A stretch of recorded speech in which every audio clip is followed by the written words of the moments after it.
ஆன்றோர்களின் சபைக்கு முதற்கண் என் மாலை வணக்கத்தை தெரிவித்துக் கொண்டு இந்த நிகழ்வு சிறப்பாக நடைபெற்றுக் கொண்டிருக்கிறது. இது மூன்றாவது நடைபெறக்கூடிய நிகழ்வு. உண்மையிலே பெருமையா இருக்கு. இதுக்கு காரணமாக உள்ள அனைத்து நண்பர்களுக்கும் வாழ்த்துக்கள். இன்னைக்கு நான் எடுத்துக்கிட்டது கவிக்கோ அப்துல் ரஹ்மானுடைய நினைவு நாள். அதுக்காக வருடந்தோறும் லிங்குசாமி அவர்கள் இருக்கார் இல்லைங்களா, இயக்குனர் லிங்குசாமி, அவருடைய சொந்த செலவில் 1 லட்சம் ரூபாய் பரிசு அறிவிக்கப்பட்டு இதுவரைக்கும் 22, 23, 24 ஒரு 3 வருடங்களாக ஹைகோ கவிதை போட்டி நடத்தி அதில் முதல் 3 பரிசுகள், முதல் பரிசா 25,000 ரூபாய், ரெண்டாவது 15,000 ரூபாய், மூணாவது ஒரு 10,000 ரூபாய், அப்புறம் சிறப்பு பரிசா ஒரு 50 கவிதைகளுக்கு 1000 ரூபாய் பரிசு அப்படின்னு சொல்லிட்டு இதுவரைக்கும் ஒரு தொகுப்புலையும் 53 கவிதைகள் இருக்கு. ஸோ இதை சமீபத்தில் நான் வாசிக்கும் போது எனக்கு ஏற்பட்ட ஒரு அனுபவத்தை உங்கள்கிட்ட ஷேர் பண்ணிக்கலாம்ன்றதுக்காக தான் இன்னைக்கு. அதுக்கு முன்னாடி இந்த ஹைக்கூ அப்படின்னா என்ன, இது ஒரு நீண்ட நெடிய ஒரு வரலாறு கொண்டதான் இந்த ஹைக்கூ. ஜப்பானிய வடிவம், கவிதை வடிவம்னு சொல்றாங்க. இது ஆரம்பத்தில் ரங்கா கங்கா அப்படிங்கிற பேர்ல தான் அழைக்கப்பட்டிருக்கு. அப்படின்னா என்னன்னா, ஒரு நீண்ட கவிதை, கவிகளெல்லாம் ஒன்று கூடி ஒரு கூட்டு கவிதையா இருக்கும். அதுல முதல் கவிதையை ஒருத்தர் சொல்வார், முதல் வரிய, அடுத்த 2வது வரியை ஒருத்தர் சொல்வார். அப்படியே அப்ப இந்த முதல் 3 வரிகள் தான் பிற்காலத்தில் பொக்கு அப்படிங்கிற பேர்ல வந்தது. அதுக்கப்புறம் கொஞ்சம் காலம் தள்ளி அது ஹைக்கூ அப்படின்னு மாறிடுச்சு. ஹைக்கூ அப்படின்னா என்ன அப்படின்னா, தேநீர் கோப்பை அப்படின்னு ஒரு அர்த்தம். ஜப்பானிய மொழியில தேநீர் கோப்பை அப்படின்னு சொல்லியிருக்காங்க. இது நீண்ட நெடிய வரலாறுன்னு சொன்னனால 15ஆம் நூற்றாண்டிலே இது அங்கே தோன்றிடுச்சு. இதுல என்ன இருக்கும் அப்படின்னு பார்த்தீங்கன்னா, ஒரு ஜென் தத்துவங்கள், இந்த பருவநிலை மாற்றம், ஸோ இது குறித்து தான் ஆரம்பத்தில் எழுதிட்டு இருக்காங்க. நிறைய இலக்கிய கட்டுப்பாடுகள்லாம் நிறைய சொல்லியிருக்காங்க. இந்த ஹைக்கூல 5, 7, 5 அப்படிங்கிற அசைகள் தான் இருக்கணும். அதை 3 தனி வாக்கியங்களா இருக்கணும், குறைந்தது 2 தனி வாக்கியங்களா இருக்கணும் அப்படின்னு சொல்லிட்டு தான் வந்திருக்கு. இதை ஆரம்பத்தில் இதை எழுதினவர் யாருன்னு பார்த்தீங்கன்னா, மாரிடாக்கோ அப்படிங்கிறவர் தான் முதல்ல இந்த கவிதைகளை அறிமுகப்படுத்தியிருக்காங்க. மாரிடாக்கோ அப்படிங்கிறவர். அதுக்கடுத்து அவங்க சோகன் அப்படிங்கிறவர் அதுக்கடுத்து வர்றாரு. அதுக்கடுத்து தான் ரொம்ப ஃபேமஸான, இவங்க பேரே ஒரு ஹைக்கூ மாதிரி தான் இருக்கு, மட்சுவோ பாசோ. இவர் தான் ஹைக்கூவினுடைய தந்தை அப்படின்னு அழைக்கப்படுறாரு.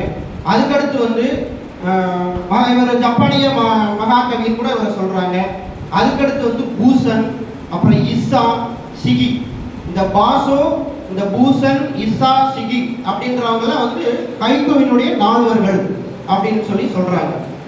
இவங்க இந்த பாசோ இந்த ஹைக்கூக்காகவே ஒரு நீண்ட நெடு பயணம்லாம் போயிருக்காங்க. கிட்டத்தட்ட 2456 கிலோமீட்டர் பயணம்லாம் போய் தான் ஒரு கவிதை எழுதியிருக்காரு, ஹைக்கூ கவிதை. அந்த மாதிரிலாம் வரலாறு பார்க்கும்போது ரொம்ப ஆச்சரியமா இருந்தது. அதுல அந்த கவிக்கு ரொம்ப புகழ்பெற்ற கவிதை தான் பழைய குளம், தவளை குதித்தது, நீரில் சத்தம், அந்த மாதிரி சொல்லியிருக்காங்க. அப்புறம் இன்னொருத்தர் எழுதுறாரு, நாற்று நடும் பெண்கள் எல்லாம் அழுக்கு, நாற்று நடும் பெண்கள் எல்லாம் அழுக்கு, அவர்கள் பாடலை தவிர. ராய்சன் அப்படிங்கிறவர் எழுதியிருக்கிறாரு. இந்த மாதிரி எல்லாம் அந்த காலத்தில் எழுதிட்டு வர்றாங்க. இவர் இந்த பூஷன் வந்ததுக்கு அப்புறம் தான் நிறைய ஃபேமஸ் ஆகுது இந்த கவிதைகள்லாம். சரி, இதோடைய இந்தியாவுடைய வரலாறுன்னு பார்த்தோம்னா, இந்தியாவுக்கு எப்போ வருது அப்படின்னு பார்த்தா 1916 தான் இந்த ஹைக்கூ கவிதை இந்தியாவுக்கு அறிமுகமாகுது. ரவீந்திரநாத் தாகூர் வங்க மொழியில ஆங்கிலத்திலிருந்து வங்க மொழியில அந்த கவிதைகளை மொழிபெயர்க்கிறாரு. அதே வருடம் தான் தமிழ்நாட்டிலேயே அறிமுகமாகுது. பாரதியார் 26/10/2016 1916 தன்னுடைய சுதேசமித்திரன் அப்படிங்கிறதுல இந்த ஹைக்கூ பற்றி ஒரு கட்டுரை எழுதுறாரு. அதுல ஒரு கவிதை தமிழ் படுத்துறாரு, மொழிபெயர்க்கிறாரு. அந்த கவிதை பற்றி ஒரு கட்டுரையே எழுதியிருக்கிறாரு. அந்த கவிதை எதை சொல்லுது அப்படின்னா,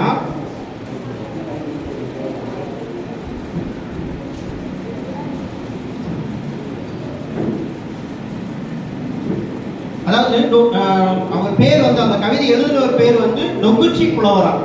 அந்த கவிதை இவர் படித்து ரொம்ப ஆச்சரியப்படுறார். 3 வரியில எவ்வளோ அழகாக அந்த கவிதைகள்லாம் இருக்கு அப்படின்னு சொல்லிட்டு அந்த 16 அந்த சுதேசமித்திரர்கள் அவர் எழுதியிருக்கிறாரு. தீப்பற்றி எரிந்தது வீடு, தீப்பற்றி எரிந்தது வீடு, வீடும் மலரின் அழகென்ன. ஒரு வீடு தீப்பற்றி எரியுதா, ஆனா அதுக்கு பக்கத்துல இருக்கிற ஒரு மரத்துல இருந்து ஒரு பூ அப்படியே வந்து முதிருது. அப்ப அந்த தீப்பற்றி எரிஞ்சதை கூட கவலைப்படாம அந்த மக்கள் வந்து அதை ரசிக்கிறாங்க அப்படின்ற ஒரு கற்பனையில அந்த கவிதையை பாரதியார் வந்து அதை மென்ஷன் பண்ணி எழுதியிருக்கிறாரு. இப்ப ஜப்பான்லயே இந்த மாதிரி ஹைக்கூ கவிதைகள்லாம் வந்து ரொம்ப புகழ் பெற்றதா இருந்ததுன்னா ஏறக்குறைய இந்திய கலாச்சாரத்துக்கும் ஜப்பான் கலாச்சாரத்துக்கும் ஏறக்குறைய ஒற்றுமை இருக்கு. அந்த மொழிகளுக்கும் ஒற்றுமை இருக்கு. அவங்க தனியா வந்து நிலா பார்த்தல் அப்படின்ற ஒரு நிகழ்ச்சியை செய்வாங்களாம். குடும்பத்தோட வந்து ஒரு பூங்காவில் உட்காந்து நிலாவை பார்ப்பாங்களாம், ரொம்ப சந்தோஷமா என்ஜாய் பண்ணுவாங்களாம். அதே மாதிரி தேநீர் பருகுதல் அப்படின்ற ஒரு நிகழ்ச்சி கூட வச்சிருப்பாங்க. குடும்பத்தோட உட்காந்து டீ சாப்பிட்றது, அந்த செர்ரி பழங்களுடைய மலர்கள், அந்த மலர்களை பார்த்துக்கிட்டே இருப்பாங்களாம். அந்த மாதிரி இயற்கையோடு இயந்து வாழ்றதுனால தான் அந்த ஹைக்கூ வந்து அவங்கள்ட்ட ரொம்ப இப்போ கூட அதில் நிறைய பாடத்திட்டங்கள்லாம் வச்சுருக்காங்க. ஹைக்கூ வந்து 1ஆம் கிளாஸ்லேருந்தே அங்கே நடத்துறது மாதிரியான பாடத்திட்டங்களும் பள்ளியில் வந்து செஞ்சுக்கிட்டு இருக்கிறதா அறியப்படுறோம் நம்ம. அப்போ அதுக்கப்புறம் வந்து பார்த்தோம்னா அந்த ஒரு பாரதியார் வந்து 1916 அப்புறம் 66 தான் முதல்ல வந்து ஒரு தமிழ் ஹைக்கூ வருது. 50 வருடமா அது எந்த விதமான சலனமே இல்லை. அதை யார் படித்தாங்கன்னு கூட நமக்கு தெரியல. அப்புறம் 66 தான் வந்து ஒரு மொழிபெயர்ப்பு கவிதை வருது, சுஜாதா அவர்கள் எழுதுறாங்க. அதுக்கப்புறம் அதே வருடத்தில் வந்து சி மணி அப்படின்னு சொல்லி சேலத்துக்காரர் தன்னுடைய நடை அப்படிங்கிற ஒரு நூலில் வந்து அவரும் மொழிபெயர்ப்பில் தான் எழுதுறாரு. நேரடியான ஒரு தமிழ் கவிதை ஹைக்கூ கவிதை அப்படின்னு பார்த்தோம்னா 1975 தான் வருது. கவிக்கோ அவர்கள் பால் வீதி அப்படிங்கிற ஒரு நூலில் வந்து சாகித்ய அகாடமி வாங்கினது. அதில் வந்து 5 ஹைக்கூ கவிதைகள் அவர் எழுதுறாரு. அதில் ரொம்ப புகழ்பெற்ற கவிதை அப்படின்னு பார்த்தோம்னா இரவெல்லாம் உன் நினைவுகள், இரவெல்லாம் உன் நினைவுகள் கொசுக்கள். அது ரொம்ப பேசப்பட்ட ஒரு கவிதை. இது வந்து ஒரு 5 கவிதைகள் தான் அவர் எழுதுறாரு. அதற்கு பின்பு பார்த்தோம் அப்படின்னா 1984 புள்ளிப்பூக்கள் அப்படின்னு சொல்லிட்டு ஓவிய கவிஞர் அமுத பாரதி அப்படிங்கிறவர் வந்து அந்த ஒரு நூல் வெளியிடுறாரு. ஃபுல்லாவே ஹைக்கூ கவிதை தான். அதுதான் நம்ம புகழ்பெற்ற ஒரு கவிதை இருக்கு, கேள்விப்பட்டிருப்போம் நம்ம. அந்த காட்டில் எந்த மூங்கில், அந்த காட்டில் எந்த மூங்கில் புல்லாங்குழல். இந்த கவிதை வந்து அந்த லேஅவுட்டே பயங்கரமா இருந்துச்சுன்னு சொல்லி கேள்விப்படுறேன். உள்ள 2 பக்கம் மனித தலைகளா இருக்குமா, ஒரே ஒரு மூங்கில் அப்படியே இந்த பக்கம் கவிதை மட்டும் 3 வரியில கவிதை இருக்கும். இந்த கவிதை வடிவங்களே இந்த ஹைக்கூ கவிதை வந்து வாமன வடிவம் அப்படின்னு கூட சொல்றாரு கவிக்கோ அப்துல் ரஹ்மான் அவர்கள் வந்து சொல்றாரு. இந்த கவிதை வந்து ரொம்ப எல்லாருக்குமே ஒரு பெரிய அதிர்வுகளை ஏற்படுத்துச்சு. அதுக்கப்புறம் அவர் 2வது நூல் உடனே 87 வந்துருது. 89 பார்த்தீங்க அப்படின்னா இவரே வந்து இந்த அமுத பாரதிங்கிறவர் வந்து 100 நிலாக்கள் பத்தின ஹைக்கூ எழுதியிருக்காரு. 100 நிலாவை பத்தின 100 ஹைக்கூ கவிதைகள். அதுல வந்து ஒரு சும்மா 2 கவிதை மட்டும் நான் சொல்றேன். சாக்கடை கடிக்கும் கொசுக்கள், சாக்கடை கடிக்கும் கொசுக்கள் நெளியும் நிலா, சன்னலை திறந்தேன் சாப்பாட்டு மேசையில் நிலா. ஸோ இந்த மாதிரி 100 கவிதைகள் எழுதியிருக்காங்க. அதுக்கப்புறம் பார்த்தீங்க அப்படின்னா அதே 84, 85 அந்த கவிஞர் அறிவுமதி அவர்கள் திரைப்பட பாடலாசிரியர், அவர் ஒரு கவிதை ஹைக்கூ புக்கு போடுறாரு. அதுல ஒரு புகழ்பெற்ற கவிதை, பள்ளிக்கு போகாத சிறுமி செல்லமாய் கொட்டும், பள்ளிக்கு போகாத சிறுமி செல்லமாய் கொட்டும் ஆலங்கட்டி மலை, அந்த மாதிரி.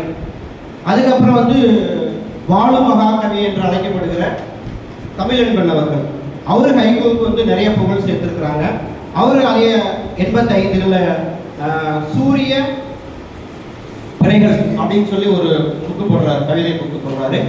அதுல ஒரு ஃபேமஸான ஒரு கவிதை இருக்கு, வரைந்து முடித்த சிலந்தி வலையில், வரைந்து முடித்த சிலந்தி வலையில் மாட்டிக்கொண்டது தூரிகை அப்படின்னு அவர் ஒரு கவிதை. இப்ப இந்த கவிதைகளே வந்து நிறைய வந்து இவர் தமிழன்பன் அவர்கள் வந்ததுக்கு அப்புறம் தான் சென்ட்ரியூ, லிம்ரேக்யூ அப்படின்ற பேர்கள்லாம் சொல்றாங்க. இப்போ இதுக்கு இந்த ஹைக்கூக்கும் இந்த சென்ட்ரியோ லிமரிக்குக்குலாம் என்ன வித்தியாசம் அப்படின்னு பார்த்தோம்னா, இந்த லிமரிக்கு அப்படிங்கிறதுல வந்து ஒரு ஏய்ப்பு தொடை கொஞ்சம் இலக்கணம் தொடர்பாக இருக்கும், இலக்கணத்தை லைட்டாக டச் பண்ணுற மாதிரி இருக்கும். ஆனால் சென்ட்ரியோ பார்த்தீங்கன்னா படித்தோடனே ஒரு நகைப்பு, ஒரு நையாண்டி அந்த மாதிரி இருக்கும். நம்ம கூட ஒரு கேள்விப்பட்ட ஒரு கவிதை இருக்கும், கோவை நான் முத்துன்னு நினைக்கிறேன் அவர் எழுதியிருக்கிறவர் வந்து, அவர் ஒரு சென்ட்ரியோ கவிதை எழுதி ரொம்ப புகழ்பெற்ற கவிதை. ரேஷன் கடைக்காரருக்கு குழந்தை பிறந்தது, ரேஷன் கடைக்காரருக்கு குழந்தை பிறந்தது என்னவா இருக்கும்? எடை குறைவாய். இது ஒரு ஃபேமஸ் ஆனது. அப்புறம் தமிழர்கள் அவர்கள் எழுதினது வந்து ஒரு கவிதை எழுதியிருக்கிறாரு, தொகுதிதான் முடிவாகவில்லை, தொகுதிதான் முடிவாகவில்லை, தோல்வி முடிவாகிவிட்டது. அவர் எழுதுனது. இப்ப பாத்தீங்க அப்படின்னா இந்த மாதிரி தொடர்ந்து வந்துட்டு இருக்கு. தமிழ்ல தான், இந்திய மொழிகளிலே வந்து தமிழ்ல தான் வந்து எண்ணற்ற ஹைக்கூ நூல்கள் இருக்கு. ஏறக்குறைய 500க்கும் மேற்பட்ட நூல்கள் இருக்கு. இதுக்கு என்ன காரணம் அப்படின்னு பார்த்தோம்னா, ஒரு ஹைக்கூ புக்கு படிச்சுட்டாலே குறைந்தது ஒரு ஹைக்கூ கவிதையாவது எழுதிடலாம். ஏன்னா அது தமிழுக்கு மட்டும்தான் அந்த ஒரு இது இருக்கு. இப்போ தற்காலத்தில் வந்து பார்த்தீங்கன்னா கவிஞர் முருகேஷ்,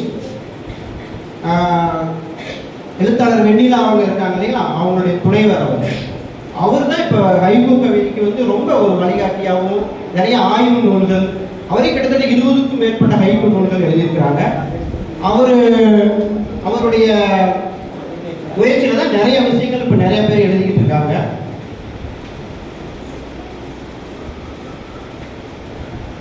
இப்போ பார்த்தோம் அப்படின்னா இந்த புத்தகங்கள் வந்து என்னென்ன கவிதைகள்லாம் பேசியிருக்கு அப்படின்னு பார்த்தோம்னா, இது முதல் புத்தகம் 2022 வெளிவந்தது. கிட்டத்தட்ட 53 கவிதைகள் இருக்கு. இதில் 53 கவிதைகள் முதல் பரிசு வாங்கினது வந்து மலேசியாவில் எழுதியிருந்தார், வந்து நடா அப்படிங்கிறவர் தான் எழுதியிருந்தாரு. அந்த கவிதை வந்து பாடியது தொண்டு ஓடியவையெல்லாம் ஜோடி மீன்கள் அந்த மாதிரி எழுதியிருந்தாங்க. அப்புறம் இரண்டாவது கவிதையும் நல்லா தான் இருந்தது. அது வந்து இரண்டாவது கவிதையே நல்ல கவிதை தான்.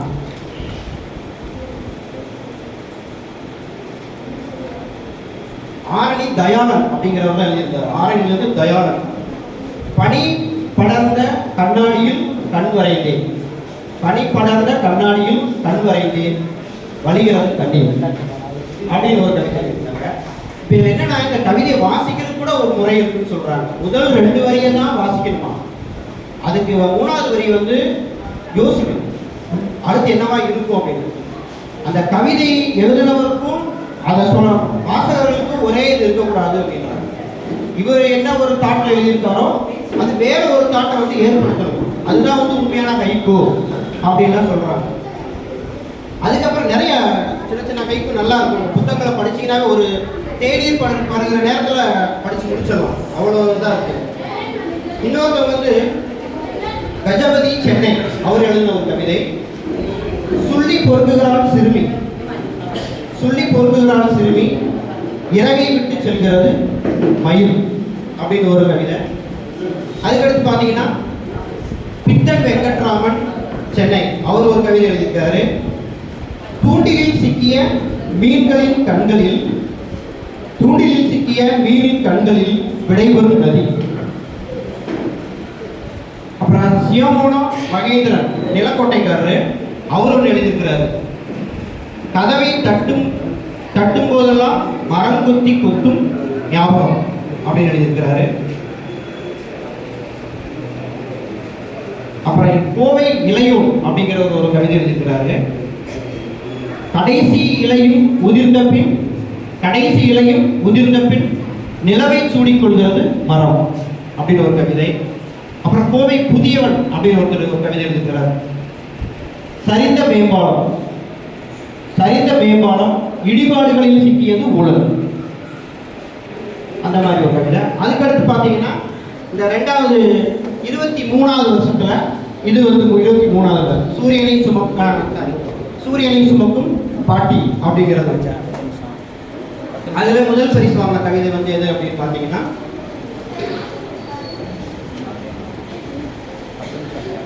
வானத்து சூரியனை சிறிது தூரம் சுமந்து செல்கிறார்.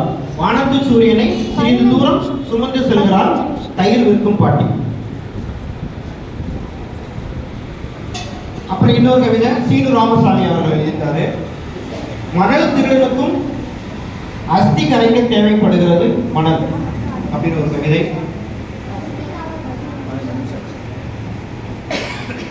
இன்னொரு கவிதை வந்து தியாகராஜன் சபாபதி அப்படிங்கிறவர் எழுதியிருக்காரு. பொத்தலோடு தான் நெய்வார்களா, பொத்தலோடு தான் நெய்வார்களா அப்பாக்களின் பனியன்களை. அப்புறம் கலைச்செல்வி அப்படிங்கிற ஒரு கவிதை. இதெல்லாம் இந்த நூல்கள் இருக்கு. உள்ளங்கை நீர் ரேகைகளில் ஓடுகிறது, உள்ளங்கை நீர் ரேகைகளில் ஓடுகிறது குட்டி குட்டி ஆறு. அதுக்கப்புறம் தான் இந்த 24 வந்தது மெல்ல அசையும் யானை. இப்ப இதுலயும் நல்ல நல்ல கவிதைகள்லாம் இருக்கு. அம்சப்பிரியா அப்படிங்கிறவங்க எழுதுனதா முதல் பரிசு 25,000 ரூபாய்க்கு. தன் நிழலையே காணன நினைத்து மெல்ல அசையும் கோயில் யானை. அதுக்கப்புறம் மிதுலன் அப்படிங்கிறவர் ஒரு எழுதின ஒரு கவிதை.